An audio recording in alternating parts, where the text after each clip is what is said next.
Imagine you're 19 years old. It's just after midnight. You've spent the evening celebrating with friends after finishing your first year of college. Home is less than 30 minutes away. You make one wrong turn, and your car ends up stuck in a ditch on a lonely gravel road in rural Minnesota.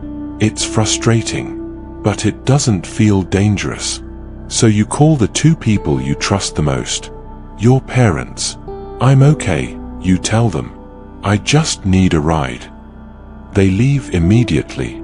For the next 47 minutes, they stay on the phone while you walk through the darkness, trying to meet them. They can hear your footsteps. They can hear you talking. They can even hear you laugh. Then, without warning, one sentence changes everything. "Oh, shit." Silence. His father shouts his name. His mother waits for him to answer. But Brandon Swanson never speaks again. 18 years later, no body has ever been found. No one knows exactly what happened that night. And one ordinary phone call has become one of America's most haunting missing person mysteries. Before we continue, every missing person had dreams, a family, and people who never stopped searching. If you believe these stories deserve to be remembered, I'd be honored if you subscribed. Your support helps us continue bringing forgotten cases back into the light, one story at a time. Now, let's go back to the beginning. Before Brandon became one of America's most baffling disappearances, he was simply a teenager trying to build a future. Brandon Swanson was born in Minnesota and grew up in the small farming community of Marshall. Like many kids raised in rural America, life moved at a slower pace. Everyone knew everyone. Roads stretched for miles through farmland. Nights were quiet, and people rarely imagined that serious crime could happen close to home. Friends described Brandon as intelligent, independent, and easy to get along with. He wasn't known as someone who caused trouble. He had plans. He had goals. He had recently completed his freshman year at Minnesota West Community and Technical College. Like thousands of college students across America, summer represented freedom. A break from assignments, exams, and deadlines. May 13, 2008, should have been remembered as one of the happiest nights of his life. Instead, it became the last night anyone could confirm seeing Brandon alive. But nobody at that graduation party could have imagined that within a few hours, one simple drive home would become a mystery still unsolved nearly 2 decades later. May 13, 2008. For Brandon Swanson, it had been a good day. Final exams were behind him. His first year of college was officially over. Like many 19-year-olds, he wanted to celebrate before heading home for the summer. That evening, Brandon attended a small gathering with friends in the town of Lind. It wasn't an out-of-control party. There were no fights, no emergency calls, no signs that anything unusual was about to happen. Friends would later remember Brandon as being in good spirits. He laughed. He talked. He enjoyed the night like everyone else. Hours passed. One by one, people began leaving. By the time Brandon got into his car, it was already late. The roads through southwestern Minnesota were almost empty. Out there are stretches of highway where you can drive for miles without seeing another vehicle. Endless farmland, gravel roads, small towns separated by darkness. It was the kind of drive Brandon had probably made dozens of times before. Nothing suggested this night would be any different. He wasn't running from anyone. He wasn't meeting someone in secret. He was simply trying to get home. And that's what makes this case so unsettling. There wasn't supposed to be a mystery. There wasn't supposed to be a disappearance. There was only supposed to be one more drive before summer officially began. But somewhere along that quiet journey, Brandon made a mistake. A mistake that thousands of drivers make every single year. He believed he knew exactly where he was. He didn't. And that single misunderstanding would send investigators searching the wrong area before the real search had even begun. Just after midnight, Brandon's car left the roadway. It didn't slam into another vehicle. It didn't flip over. Instead, it slid gently into what appeared to be a shallow ditch beside a gravel road. The impact wasn't severe. Brandon wasn't injured. In fact, he was calm enough to immediately pull out his phone. His first call wasn't to emergency services. It was to his parents. Brian and Annette Swanson answered the phone expecting nothing more than a late-night check-in. Instead, they heard their son's voice. Frustrated, but not frightened. Brandon explained that his car was stuck. He believed he was somewhere near the small town of Lind. He told his parents he didn't need a tow truck. He just needed a ride. His father didn't hesitate. He and Brandon's mother climbed into their vehicle and immediately started driving toward the location Brandon believed he was describing. There was only one problem. Brandon wasn't actually near Lind. Somehow, during his drive, he had become completely disoriented. He had mistaken one rural road for another.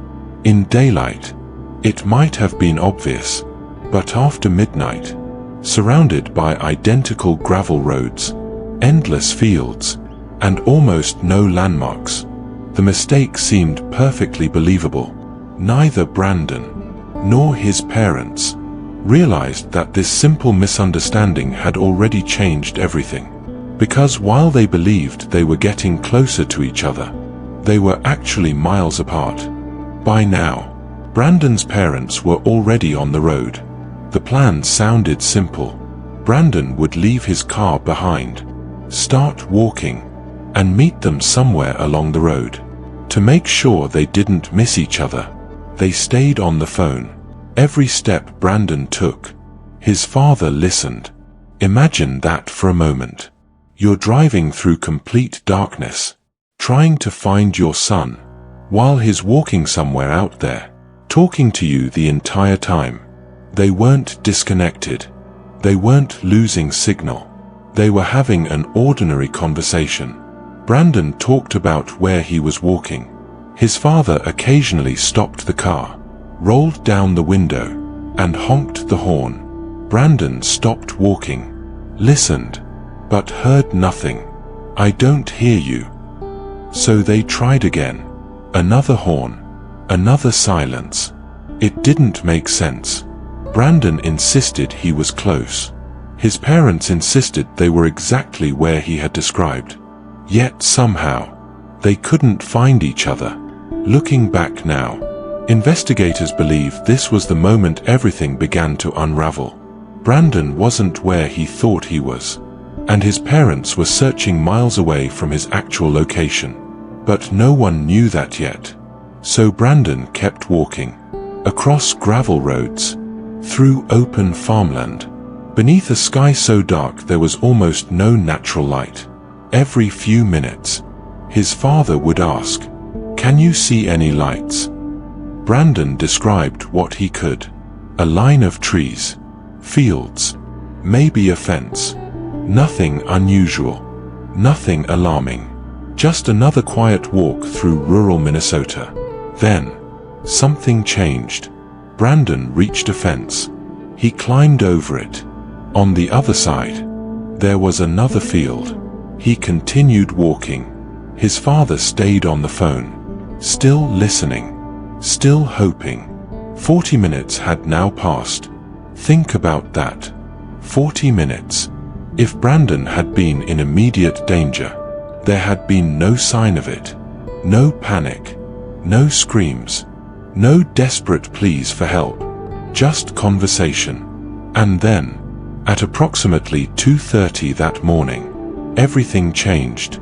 Without warning, Brandon suddenly shouted, "Oh, shit."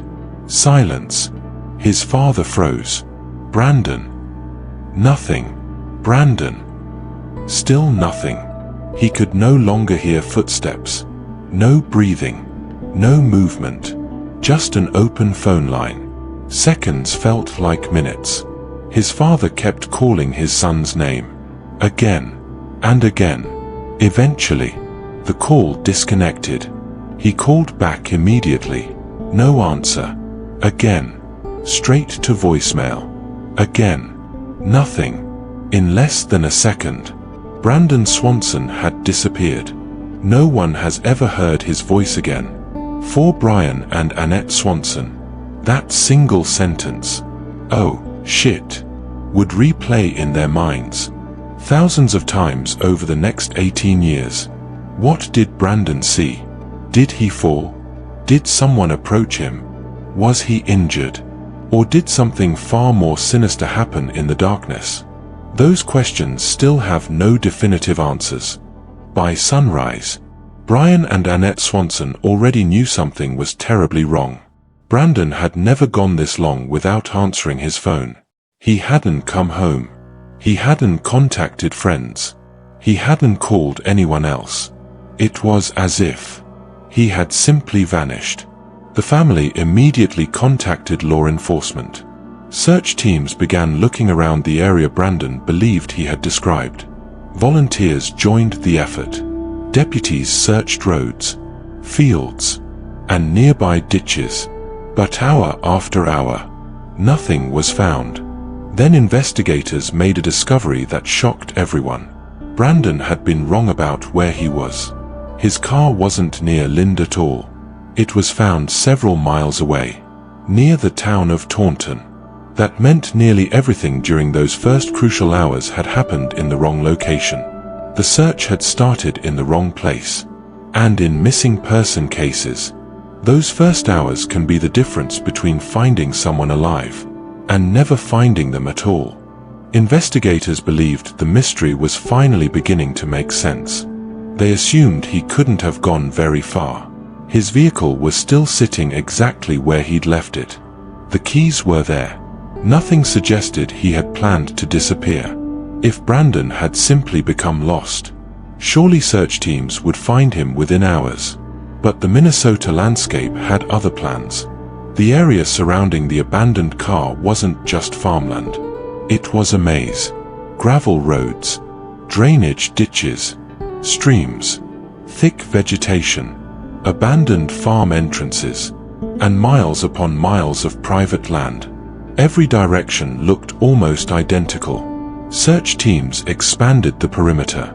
Volunteers arrived from surrounding communities. Helicopters searched from above. Officers walked shoulder to shoulder across open fields. Tracking dogs were brought in, one by one. Every obvious possibility was eliminated. Yet Brandon remained missing. Then investigators noticed something strange. The scent dogs appeared to follow Brandon's trail away from the abandoned car, across several fields, over fences, exactly as Brandon had described during his phone call. For a moment, it felt like they were finally getting close. Then, the trail simply ended. No struggle, no discarded clothing, no footprints leading away. Nothing. It was as though Brandon had walked into the Minnesota night and vanished. Detectives considered every explanation they could think of. Had he fallen into water? Had he become injured and succumbed to the elements? Had someone picked him up? Or had someone been waiting out there long before Brandon ever arrived? None of those possibilities fully explained what searchers were seeing. And with every passing day, hope became harder to hold on to. But the strangest discovery wasn't made in the fields. It came from Brandon's own phone. Investigators carefully examined Brandon's cell phone records. The timeline matched what his parents had told them. The 47-minute conversation, the final exclamation, the sudden silence. Nothing suggested Brandon had arranged to meet anyone. There were no mysterious phone calls before his disappearance. No threatening messages. No evidence that he had planned to run away. His bank accounts remained untouched. His belongings were never collected. His social security number was never used. Every sign pointed toward the same conclusion. Brandon hadn't chosen to disappear. Something had happened after that final phone call. But what? Over the years, investigators have explored countless theories. Some believe Brandon accidentally fell into a drainage ditch or the Yellow Medicine River and was simply never recovered. Others point to the sheer size of the search area. Rural farmland can hide secrets for decades. Crops grow, seasons change, rivers shift, and evidence slowly disappears.